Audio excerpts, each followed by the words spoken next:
Hello friends, welcome you all on this channel. आप सभी का स्वागत है इस चैनल पे। तो जैसा कि हम सभी जानते हैं कि आईडीबीआई एग्जीक्यूटिव का और जो भी आईडीबीआई एएम का जो था एग्ज़ाम हो गया था, उसके बाद डॉक्यूमेंट वेरिफिकेशन 1 मंथ पहले लगभग हुआ। और अब उन सारे कैंडिडेट जिनका मेरिट लिस्ट में नेम था, तो उन्हें अब ज्वाइनिंग के लिए ईमेल भेजा जा रहा है। तो बहुत सारे कैंडिडेट को ईमेल रिसीव हुए हैं और बहुत किसी को नहीं हुए हैं। तो मेरा भी अभी तक नहीं आया है, बट मेरे दोस्त एक दो फ्रेंड का आ चुका है। तो चलिए आज बात करते हैं कि क्या आया है मेल में और क्या क्या चीज़ें देखना है, क्योंकि यह लास्ट स्टेज है, तो इन्हें बहुत ही बारीकी से हमें पढ़ना होगा। और इसमें अब बोला गया है कि कंफर्मेशन मैसेज भी भेजने के लिए, कि जैसा कि बहुत सारे कैंडिडेट हैं जिनका एसबीआई क्लर्क में भी हो चुका है, तो उन्हें अब तो आईडीबीआई नहीं ही ज्वाइन करेंगे, बिकॉज एसबीआई वो फार बेटर है इससे। तो उनका अब मन पे है, तो उन सारे कैंडिडेट को यस या नो में पहले बताना है कि उन्हें आईडीबीआई ज्वाइन करना है या कहीं और ज्वाइन करना है। तो चलिए अब देखते हैं एक एक करके कि मेल में क्या आया था और मैसेज पढ़ते हैं, ताकि हमें समझने में आसानी हो। तो आप देख सकते हैं कि ये आईडीबीआई का नोटिस है। तो मैंने एक बार पढ़ा हुआ है, बट मैं फिर से एक बार पढ़ती हूँ ताकि कुछ भी पॉइंट छूटे नहीं। तो सबसे पहले है कि with reference to the online test held for the caption sorry with reference to the online test held for the caption post, the bank is pleased to offer you the post of executive in the bank on purely contractual basis। तो आप देख सकते हैं कि यहाँ पे underline करके ये बताया गया है, मीन्स इस पे जोर डाल रहा है कि ये पूरा का पूरा कॉन्ट्रैक्ट बेसिस पे है। For an initial period of 1 year from the date of the joining in the bank. Detailed term and condition governing your appointment are given in Annex 1, which forms an integral part of this letter। तो ये जो letter आया है उसमें Annex 1, 2, 3 करके दिया हुआ है। तो जितना भी टर्म्स और कंडीशन Annex 1 में है, तो वो सारा चीज़ बहुत इम्पोर्टेंट है। तो आगे देखेंगे क्या लिखा हुआ है उसमें। आगे है कि this offer is subject to the following terms and condition and you meeting the eligibility criteria as stipulated in the detailed advertisement on this date hosted on the bank's website। तो इसमें बताया गया है कि ये जो लेटर का जो ऑफ़र है, तो वो सारा एलिजिबिलिटी क्राइटेरिया जो लिखा हुआ था एप्लीकेशन में, तो वो सारा आप पूरा किए, तो उस बेसिस पे ये लेटर भेजा गया। और फिर से एक बार लास्ट में आपको चेक किया जाएगा कि आप एलिजिबल मतलब सही तरीके से हैं या नहीं। आगे थोड़ा हिंदी में शुद्ध हिंदी लिखा हुआ रहता है, तो थोड़ा इंग्लिश ही पढ़ लेते हैं। Please convey your absolute and unconditional acceptance of all the terms and condition of this offer letter through email to, एक ईमेल दिया हुआ है, mentioning subject as recruitment of executive 2122 applicant number। Please note that the communication of the acceptance of the offer letter must be sent to us on or before November 29, latest by 18 hours, failing which the aforesaid offer shall lapse automatically।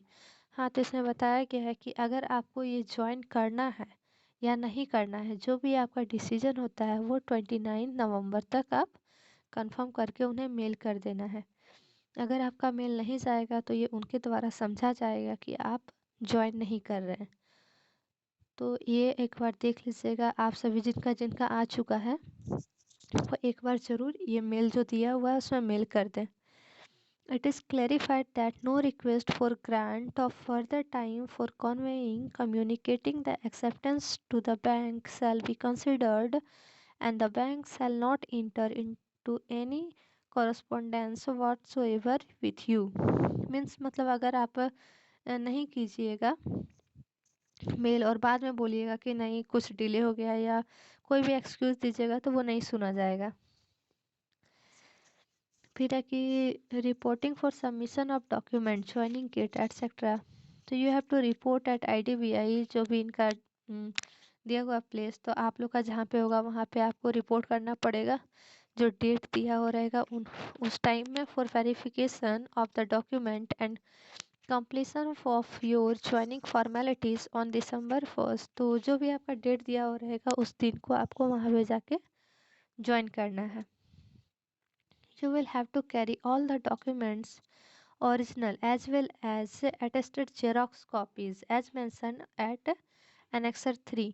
तो जो भी Annexer 3 में दिया हुआ है जितने भी सारे डॉक्यूमेंट्स, उसका आपको ओरिजिनल और साथ ही साथ एक जेरोक्स कॉपी भी आपको लेके जाना है।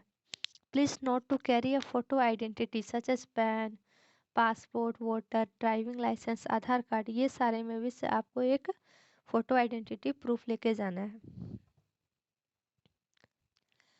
नेक्स्ट 4 पॉइंट में क्या बोला गया है कि you will be posted at IDBI bank, Hathua road, Mirganj, Gopalganj. तो इनका यहाँ पे ये प्लेस है, तो आपका जहाँ भी होगा वो प्लेस में आपको पोस्ट किया जाएगा। Please note that the bank reserves the right to post you in any of the office of the bank and to work in any of its department verticals or office business unit of its subsidiaries associate institution as the bank may decide।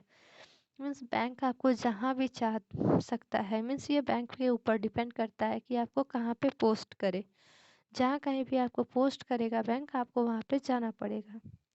You will also be liable for transfer to any place in India abroad as the bank may decide in terms of the applicable rule of the bank prevailing from time to time।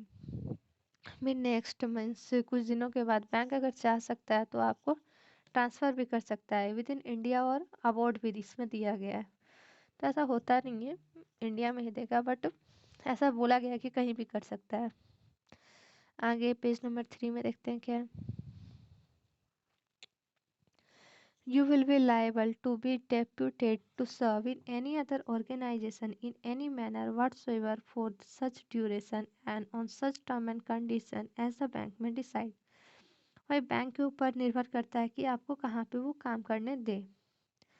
5 number point में दिया गया है कि please report for completing joining formalities to the place indicated in para 3 of the offer letter on December 1st, 2021।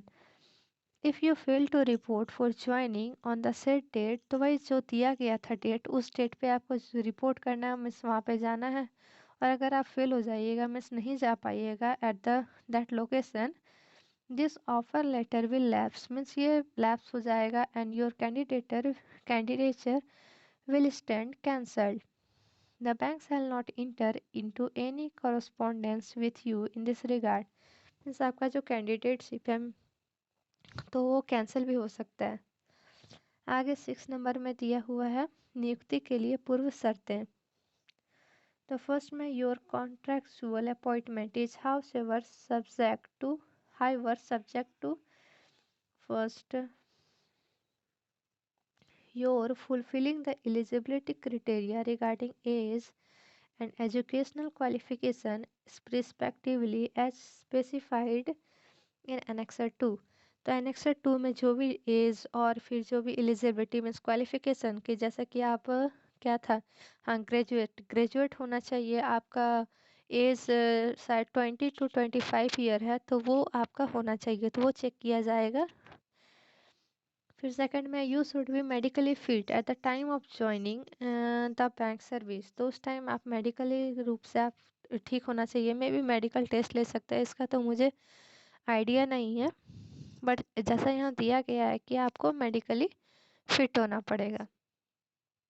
Third में है कि the expenditure incurred on medical tests by you in connection with medical examination will be reimbursed to you subject to production of original medical bills within 1 month of joining the bank। Means जो कि आपका जो medical test हुआ था तो उसका जो खर्च हुआ तो वो बैंक के द्वारा दे दिया जाएगा जब आप ज्वाइन कर लीजिएगा उसके 1 मंथ के बाद। फोर्थ में है you shall produce at the time of reporting for contractual duty all the certificates in original regarding your age, educational qualification, experience, if any, relieving experience certificate, Appendix 5, together with attested true copies thereof। वही सारा है कि जो भी आप documents वो सारे original लेके जाना है जो आप डॉक्यूमेंट वेरिफिकेशन के टाइम लेके गए थे। सिंपल वही है। सॉरी।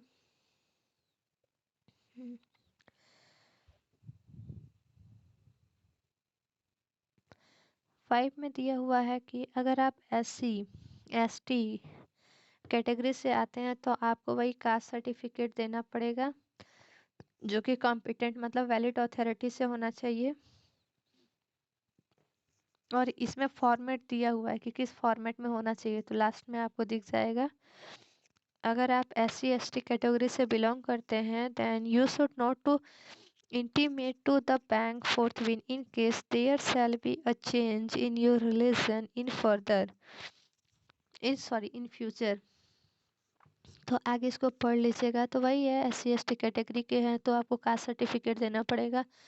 अगर आप OBC हैं तो OBC प्रमाण पत्र में OBC सर्टिफिकेट देना पड़ेगा कि आप क्रीमी, इसमें होता है ना क्रीमी लेयर नॉन क्रीमी, तो आप नॉन क्रीमी लेयर से हैं तो भी आपको लाभ मिलेगा। फिर EWS का भी होगा। हाँ देखिए 7 में दिया हुआ है कि अगर आप EWS कैंडिडेट हैं तो आपको EWS सर्टिफिकेट देना पड़ेगा एज अ फॉर्मेट जो यहाँ पे प्रिस्क्राइब किया गया है। तो उसमें आगे है 8 में, इसको देख लीजिएगा कि अगर आपका जाति प्रमाण पत्र means caste certificate central government द्वारा निर्धारित उचित मतलब जो फॉर्मेट है उसमें अगर नहीं होगा तो फिर आपका नियुक्ति पर विचार नहीं किया जाएगा। मतलब अथॉरिटी जैसे कि रेवेन्यू ऑफिसर होता है या SDO लेवल का होता है तो वो सब आप लोग देख लीजिएगा।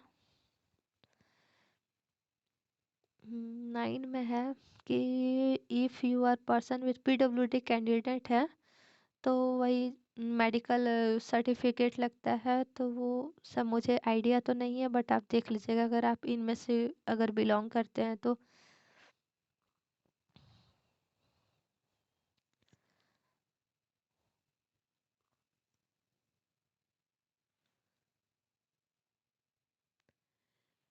हाँ अब 7 में है कि please note that your contractual appointment is liable to be terminated without any notice or compensation in lieu thereof if after your reporting for duty the bank receives। मतलब कि ये बैंक पे डिपेंड करता है कि आपको कभी भी मतलब निकाल सकता है। संविदा आधार पर कार्यकरण के लिए रिपोर्ट करने के बाद बैंक को यदि आपके संबंध में निम्नानुसार रिपोर्ट जानकारी मिलती है तो आपको सेवाएं बिना किसी नोटिस, तो ये सारा 7 के अंदर 1 2 3 जो दिया गया है तो इनमें से अगर आप किसी मतलब अगर किसी के भी रिगार्डिंग कुछ नोटिस मिलता है तो आपको बिना नोटिस दिए बैंक निकाल सकता है। तो क्या है सबसे फर्स्ट में है कि अगर आप मतलब पुलिस पुलिस इंक्वायरी आप पे अगर चल रहा है या कोई केस आप पे हुआ है तो उसमें सेकंड में है कि यदि ऐसी जानकारी प्राप्त होती है कि बैंक की सेवा में आने से पहले आपने कोई कदाचार पूर्ण कृत्य किया हो, मतलब कोई खराब काम किया हो जो बैंक के मतानुसार आपको बैंक की सेवा के लिए पात्र, मतलब अगर आप एलिजिबल नहीं होंगे, कुछ आप मतलब किए होंगे कोई भी मिसकंडक्ट, तो उस टाइप में। फिर है थर्ड में है adverse report from your previous employers if any including termination of service for reasons including but not limited to non-satisfactory performance only। 8 में है आपकी सेवाएं बिना किसी नोटिस अथवा उसके बदले में कोई मुआवजा दिए बिना तत्काल समाप्त की जा सकती है। मीन्स आपका वो जो है जॉब का होता है ना, एक सिक्योरिटी टाइप का कि जॉब मिल गया तो हाँ चलो सिक्योर है, तो वैसा इसमें कुछ नहीं है कि आपको बिना नोटिस दिए कुछ भी ये लोग निकाल सकते हैं। तो इसमें क्या है, हाँ कब निकाल सकते हैं, तो फर्स्ट है अगर आपका जो भी डिक्लेरेशन है, स्टेटमेंट या इंफॉर्मेशन जो आप दिए हैं उसमें अगर कोई भी गड़बड़ी रही या कुछ गलत निकला तो उस टाइम में निकाल सकता है। सेकंड है कि if the event of your remaining absent from the duties for a continuous period of 10 days without any information to the bank, अगर आप बिना कोई इंफॉर्मेशन नोटिस दिए हुए 10 दिन तक आप गायब रहते हैं बैंक से, तो आपको यह समझा जाएगा कि आप बैंक में अपना पद छोड़ दिए हैं और आपको बिना नोटिस दिए हुए निकाल सकता है। 9th नंबर में है कि आपको you must acquire working knowledge of Hindi, आपको हिंदी भाषा का ज्ञान होना चाहिए और हिंदी में कैसे वर्क किया जाता है। 10 में in case of any discrepancies the English version shall prevail, मतलब अगर कोई भी गड़बड़ी होगा, कोई किसी भी चीज़ से अगर गलत होगा तो उसमें इंग्लिश का जो पार्ट है वो उसको ज़्यादा मान्यता दिया जाएगा। तो ये सारा पॉइंट्स था। आगे देखते हैं क्या है। हाँ आगे एनेक्सर 1 दिया हुआ है, तो इसमें ये वो सारा टर्म्स एंड कंडीशन दिया हुआ है कि आपको ये सारा चीज़ मानना पड़ेगा। तो चलिए देख लेते हैं। सबसे पहले लिखा हुआ है कि आपका जॉब रिस्पॉन्सिबिलिटी मीन्स आपको क्या वर्क दिया जाएगा।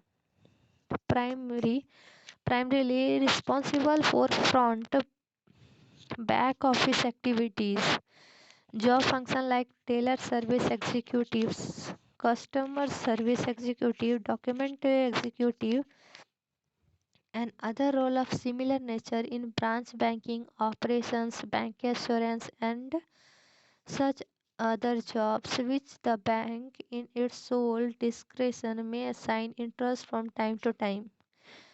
तो मुझे लगता है कि कुछ भी काम करवाएगा तो इसमें बस मुझे बैंक इंश्योरेंस के बारे में पता है, और ये सारा service executive, customer service, customer dealing वगैरह होगा।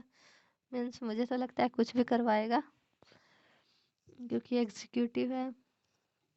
आगे है पीरियड ऑफ कॉन्ट्रैक्ट, मीन्स कितना दिन तक आपका चलेगा। तो सबसे पहले कि स्टार्टिंग में initial period of contract would be for 1 year, 1 साल तक रहेगा from the date of joining the contractual service, जब आप ज्वाइन कर रहे हैं उससे 1 ईयर के लिए। फिर क्या, the bank at its sole discretion may offer to renew, मतलब देखिए लिखा हुआ है may offer to renew the contract on year to year basis subject to satisfactory performance, leave record, completion of assigned mandatory e-learning certificates within stipulated timelines, and such other parameters or criteria as may be decided by the bank and at its sole discretion, and also availability of vacancies। Means 1 year के बाद ये bank पे निर्भर करता है, आपका performance दिखेगा और अलग अलग पैरामीटर्स है उसके हिसाब से आपका फिर आगे एक्सटेंड किया जाएगा। Further the bank reverse the right and not an obligation to further renew the contract. The contract shall not be renewed beyond a period of 3 years, मतलब 3 साल से ज़्यादा नहीं ये रिन्यू होगा, from the date of joining the contractual service in the bank. Under no circumstances the contract would confer any claim for regular employment in bank for or for renewal of the contract of service। Means ये जो contract है one starting में तो 1 year के लिए रहेगा, फिर इसको आपका परफॉर्मेंस और अलग अलग पैरामीटर्स को देखते हुए इसको 3 ईयर तक एक्सटेंड मीन्स रिन्यू करेगा। 3 ईयर से ज़्यादा ये रिन्यू नहीं कर सकता है, लेकिन ऐसा बोला जाता है कि आगे प्रमोट होकर के एएम बना दिया जाता है। अब देखते हैं आगे क्या होता है।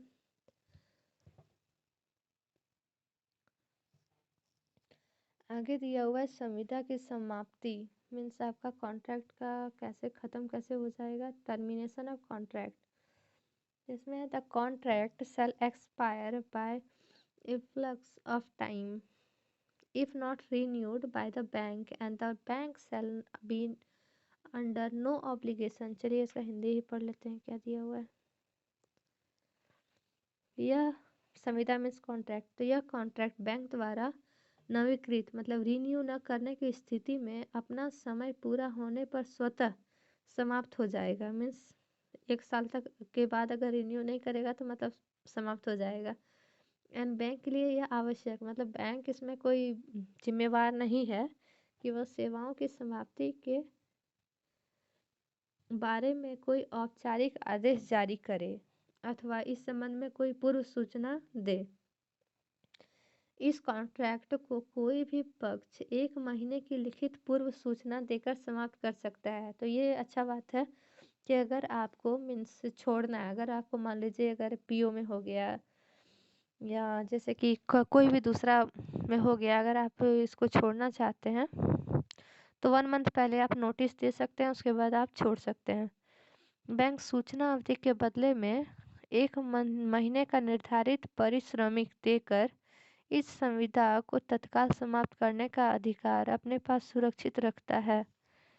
मीन्स क्या है कि बैंक के पास ये राइट है कि to terminate the contract with immediate effect by paying 1 month fix remuneration in lieu of the notice period. वही बेसिकली है कि कुछ वो ये अच्छा बात है कि कोई बोर्ड वॉन्ट साइन नहीं करवा रहा है और आपको बस 1 मंथ पहले नोटिस देना पड़ेगा। इस संविदा को समाप्त करने पर कोई क्षतिपूर्ति अदा नहीं की जाएगा। मतलब कि इसको बैंक जो है वो ख़त्म करने पर आपको कोई भी पैसा वैसा नहीं देने वाला है। आपके है possibility of future appointment means अगर आप 3 साल तक इसमें रह गए तो आगे क्या होगा। तो 3 वर्षों की कॉन्ट्रैक्ट सेवा के दौरान अगर आपका परफॉर्मेंस बढ़िया हो, छुट्टी नहीं लिए हैं आप ज़्यादा, ईआर क्लियरेंस पाए जाने पर और नियत समय के भीतर निर्दिष्ट अनिवार्य ई लर्निंग प्रमाण पत्र को पूरा करना और बैंक में रिक्तियां होने पर इस प्रकार से नियुक्त उम्मीदवार बैंक द्वारा निर्धारित चयन प्रक्रिया के माध्यम से ही सहायक प्रबंधक ग्रेड ए सहायक प्रबंधक के रूप में बैंक की सेवा में लिए जा सकते हैं। मीन्स वही सारा है। 3 ईयर के बाद आपका परफॉर्मेंस और इंटरनल कुछ एग्ज़ाम होता है तो उसके बाद आपको assistant manager means grade A M में आपको प्रमोट कर दिया जाएगा। मैं रिन्यू केवल 3 वर्षों के लिए कॉन्ट्रैक्ट के नवीनीकरण से या कॉन्ट्रैक्ट आधार पर 3 वर्ष की सेवा पूरी करने से कोई उम्मीदवार सहायक प्रबंधक के रूप में बैंक की सेवा में लिए जाने के लिए पात्र नहीं माना जाएगा। मीन्स ऐसा नहीं है कि बस 3 ईयर का आप पीरियड को मतलब पूरा कर लिए और आप एएम बनने के लिए एलिजिबल हो गए, ऐसा नहीं है। अलग अलग चीज़ है, जैसे कि अलग अलग क्राइटेरिया बताया गया है कि आपका परफॉर्मेंस देखा जाएगा, आपने कितना छुट्टी लिया है वो देखा जाएगा, ईआर क्लियरेंस है, ईआर पता नहीं क्या है लेकिन वो दिया हुआ है इसमें। आगे दिया हुआ है कि कितना आपको फी दिया जाएगा, आपके सैलरी मीन्स कितना रहेगी। तो यहाँ पे है कि 1 ईयर के लिए तो ऐसा तो एप्लीकेशन फॉर्म में भी दिया हुआ था कि बेसिकली 1 ईयर के लिए 29,000 रहेगा। आपको कोई भी आपका ना पीएफ कटने वाला है, ना आपको पर्क्स मिलेगा, ना अलाउंस मिलेगा, ऐसा कुछ नहीं, वो क्लियरली लिखा हुआ था। फिर सेकेंड ईयर जो है वो 31,000 पर मंथ मिलेगा एंड थर्ड ईयर 34,000 मंथ मिलेगा। आगे देखते हैं क्या है। लीव आपको छुट्टी किस प्रकार मिलेगी। तो छुट्टी का इसमें मुझे मेरे हिसाब से थोड़ा सा और ज़्यादा दे देता, लेकिन इसमें दिया हुआ है कि छुट्टी आपको 20 डेज मिलेगा ऑन ईयर बेसिस।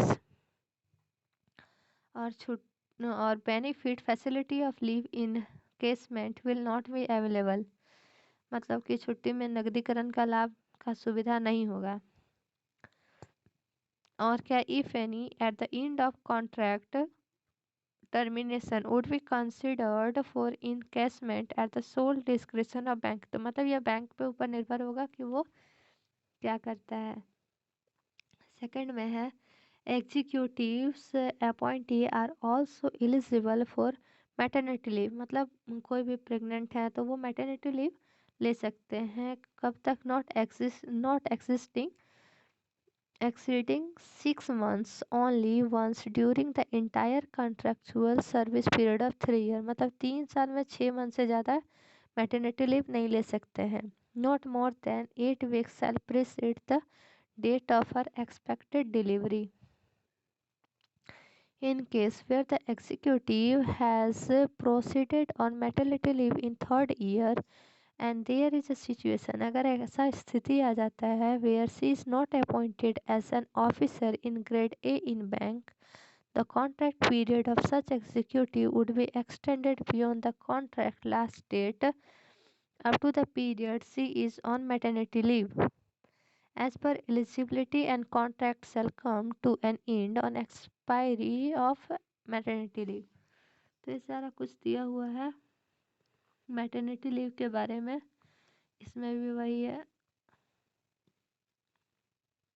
हाँ, थर्ड में दिया हुआ है कि आपको मतलब जनरल में, मैटरनिटी लीव वाला नहीं, जनरल में आपको 20 दिन से ज़्यादा छुट्टी नहीं मिलने वाला है। हाँ, यात्रा और विराम भत्ता इसमें क्या है कि ये बैंक के नियम के अनुसार आपको दिया जाएगा। आगे है अधिवर्षिता super एन्यूशन benefits.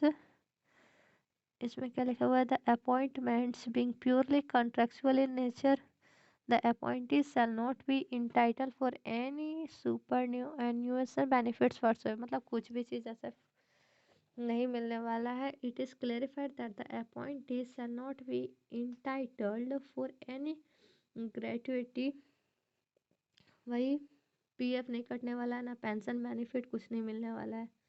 The contractual period of service 1, 2 और 3 year would not be counted for any superannuation benefit in case the appointee is considered for appointment in the service of the bank as a regular। Means ऐसा जैसे कि हम लोग जानते हैं कि ये कॉन्ट्रेक्चुअल बेसिस पे है, रेगुलर तो है नहीं, तो इसमें आपको और कोई भी सुविधा जैसे कि पीएफ कटना या पेंशन वाला वो सारा कुछ नहीं होने वाला है। आगे है कि coverage under new pension scheme. तो एनपीएस के अकॉर्डिंग इसमें दिया हुआ है कि एग्जीक्यूटिव के रूप में आईडीबीआई बैंक के साथ कॉन्ट्रैक्ट अवधि के दौरान आपकी नियुक्ति IDBI bank new pension scheme नियमावली के अंतर्गत 2011 निर्धारित ऐसा कुछ नहीं है, छोड़िए। सीनियरिटी क्या है इसमें कोई सबसे ज़्यादा जो ज़रूरी चीज़ है कि ट्रेनिंग, तो ट्रेनिंग जो है बैंक के अनुसार डिसाइड किया जाएगा और टाइम टू टाइम आपको लेना पड़ेगा। हाँ, डिसिप्लिन एज अ रूल उनका फॉलो करना पड़ेगा। इंश्योरेंस कवर इसमें है। तो during the contractual period and as an executive within IDBI bank the appointee shall be covered under IDBI bank employ group life insurance scheme. तो life insurance scheme के अंतर्गत cover होता है।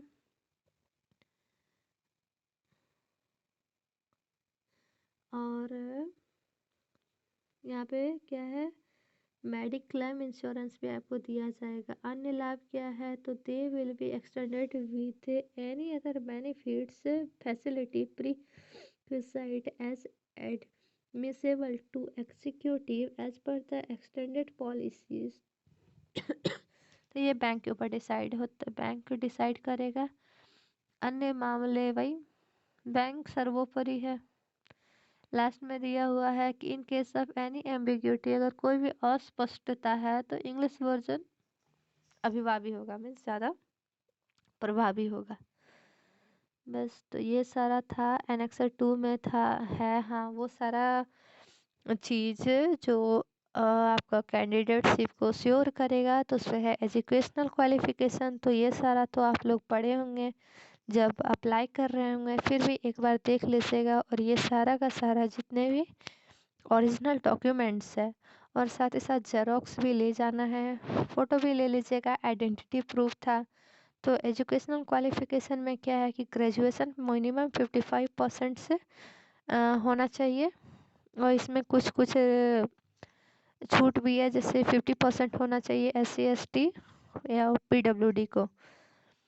और आप लोग तो पढ़े होंगे तो एक बार फिर से पढ़ लीजिएगा। अगर कोई भी कन्फ्यूज़न है तो आप कमेंट कर सकते हैं। एज जैसा कि मैंने बताया था कि 20 ईयर से लेकर के 25 ईयर तक होना चाहिए, और यहाँ डेट मेंशन है इसी के बीच में। फिर कुछ रिलैक्सेशन है SC ST OBC और PWD कैंडिडेट को। अदर रिक्वायरमेंट्स में है कि the candidate shortlisted from online test. वही प्री टेस्ट में वो क्या है, the candidate shortlisted from online test would undergo pre requirement medical checkup and their appointment in the bank services subject their being found medically fit. तो वही हम लोग का जो डॉक्यूमेंट वेरिफिकेशन हुआ था और मेडिकल टेस्ट, उसमें हम लोग को अगर फिट पाया गया तभी ये होगा। फिर एनेक्सन 3 में दिया हुआ है कि क्या क्या चीज़ लेके जाना है। तो फर्स्ट में certificate in proof of age, तो एज में SLC आप ले सकते हैं, या बर्थ सर्टिफिकेट, या 10th का जो रहता है सर्टिफिकेट, तो उसमें भी हमारा बर्थ सर्टिफिकेट मतलब डेट ऑफ बर्थ मेंशन रहता है, तो वो भी लेके जा सकते हैं। सेकंड में है डिग्री सर्टिफिकेट या प्रोविजनल, जो भी है आपके पास 12th का। और देखिए, सबसे पहले 10th का, 12th का और ग्रेजुएशन, ये तीनों का ले लीजिएगा। थर्ड में है मार्कशीट ऑफ SSC, वही सीनियर सेकेंडरी का होगा, हाई स्कूल का होगा, और ग्रेजुएशन एंड अगर पोस्ट ग्रेजुएशन है तो उसका प्रोविजनल, और ऑल सेमेस्टर वाइज आप मार्कशीट लेके जाना है। और सर्टिफिकेट भी, अगर आप किसी कास्ट मतलब से वो बिलोंग करते हैं, जैसे SC ST हो गया, OBC या EWS, तो इसका कास्ट सर्टिफिकेट लेके जाना है। फिर है मेडिकल सर्टिफिकेट, अगर PWD है तो मेडिकल सर्टिफिकेट, अगर कोई डिसेबिलिटी है तो उसमें। फिर है अगर आप पहले कहीं जॉब करते हैं तो उसमें एक्सपीरियंस सर्टिफिकेट होना चाहिए।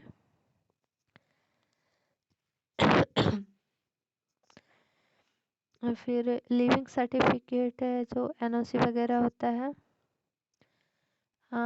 फोटोग्राफ, जो जनरल जो है वो सारे पे ध्यान देते हैं, तो उसमें है 2 copies of recent passport size photograph.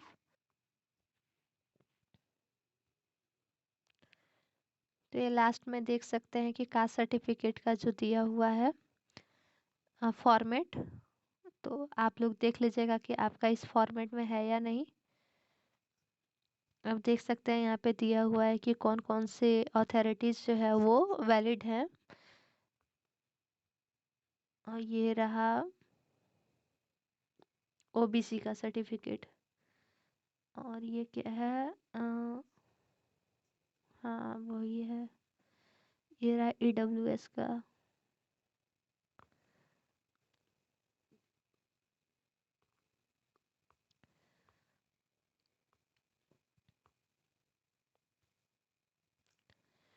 तो यहाँ तक ये था, तो ये सारा चीज़ था, तो इसे ध्यान में रखिएगा आप लोग, और ये सारा डॉक्यूमेंट ले लीजिएगा, क्योंकि ये लास्ट स्टेज है। लास्ट स्टेज क्या, फाइनल ही है, उसके बाद तो ज्वाइन करना है। और अगर किसी को ज्वाइन नहीं करना है तो वो मेल कर दीजिएगा। और जिसे करना है तो वो पक्का मेल कीजिएगा, जिसे नहीं करना है तो वो नहीं भी कीजिएगा तो चलेगा।